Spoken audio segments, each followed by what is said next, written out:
दोस्तों, आज हम एक एस्से देखेंगे।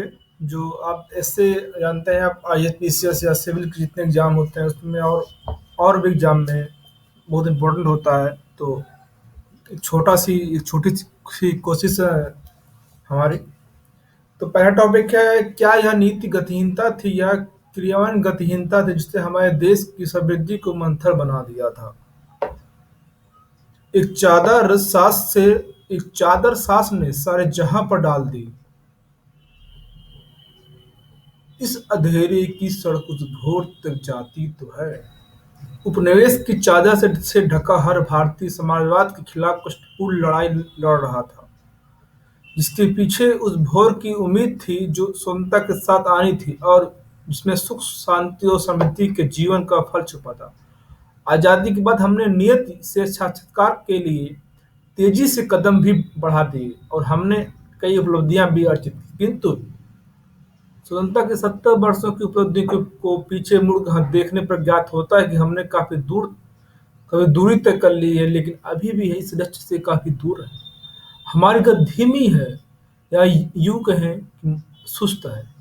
हमारी स्थिति कुछ इस प्रकार है, कहाँ तो तय था चिरागा हर एक घर के लिए, कहाँ तो तय था चिरागा हर घर के लिए, कहाँ चिराग मयस्कर नहीं शहर के लिए। अगर इसमें जाएँ तो हम ये देखेंगे, लाइन ये है कि जब हमारी आज़ादी हुई तो हमने ये तय किया था कि हम हर घर में हर तरह की सुविधाएँ हर घर गाँव देश के हर गाँव में पहुँचाएँगे। लेकिन आज स्थिति यह है कि शहर में भी प्रत्येक घर में बिजली की व्यवस्था नहीं है, या बिजली की व्यवस्था से हमारा तात्पर्य है कि ज़्यादातर सुविधाएँ शहर के हर घर गाँव में भी नहीं है। दुनिया के सबसे ज़्यादा गरीब भारत में रहते रहे हैं। विश्व का तीसरा भारतीय गरीब है। ये गरीब ऊर्जा, स्वास्थ्य, शिक्षा, पर्यावरण, गरिमा और अधिकार की हर वंचना से ग्रस्त है। आज भी हमारी अर्थव्यवस्था इतनी बड़ी नहीं है कि हम भारतीय को रोजगार दे सके। पूर्ण रोजगार के लिए 8 से 9% की विकास दर चाहिए, लेकिन हम 5 से 6 की निम्न समृद्धि दर जाल में से निकल ही नहीं पा रहे हैं। जगत गुरु की खोई प्रतिष्ठा पाने के लालच भाग हर चौथा नागरिक मस्क कागज छुयो नहीं, कलम गयो नहीं, हाथ का जीवन बिता रहा है। Annual survey of education report Acer की माने तो जो शिक्षा पाए भी उनका एक बड़ा भाग दिखावटी एवं गुणवत्ताहीन शिक्षा का है। गरीबी की पहुंच के अंदर की सारी स्वास्थ्य सुविधाएं अधिभारित हैं। एम्स जैसे प्रतिष्ठित अस्पतालों में भी गरीबों के मानवाधिकार का उल्लंघन होता है।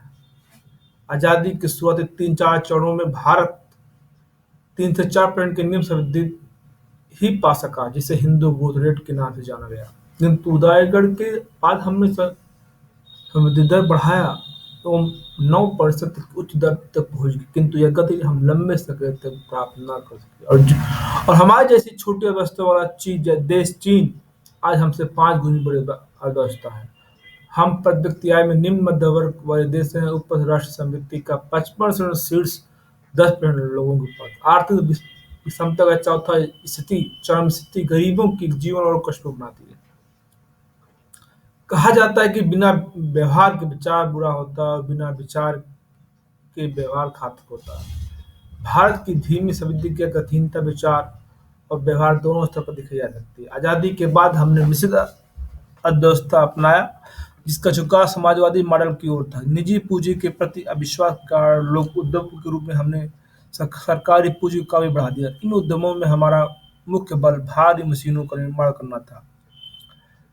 इससे उपभोक्ता वस्तुओं की कमी आने होने लगी और हम अपनी रोजमर्रा की जरूरतों को पूरा करने के लिए आयात पर निर्भर हो गए। निजी क्षेत्र का विकास लाइसेंस कोटा परमिट आज के कारण अवरुद्ध हो गया। अब्राहम लिंकन ने कहा है, यदि मुझे एक विष काटने के लिए 6 घंटे का समय मिलता है तो उसमें 4 घंटे में कुल्हाड़ी की धार तेज करने में लगाऊंगा।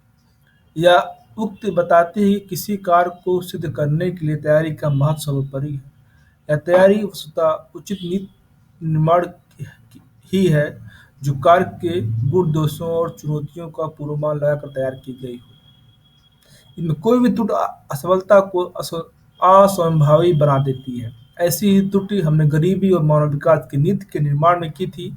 हमने विप्रेषण का सिद्धांत बनाया, जिसने हमारा मुख्य बल राष्ट्रीय उत्पाद को बढ़ाता है। हमने सोचा कि आर्थिक विकास का फल पक कर गरीबों के हाथों में चुएगा और उसकी गरीबी को दूर करेगा। किंतु आज और उनकी गरीबी को दूर करके तो आज 10% लोगों के पास राष्ट्र की 55% संपत्ति है। भारत दुनिया के साथ 10 सबसे अमीर देशों में, लेकिन सबसे ज्यादा गरीबी भारत में ही है।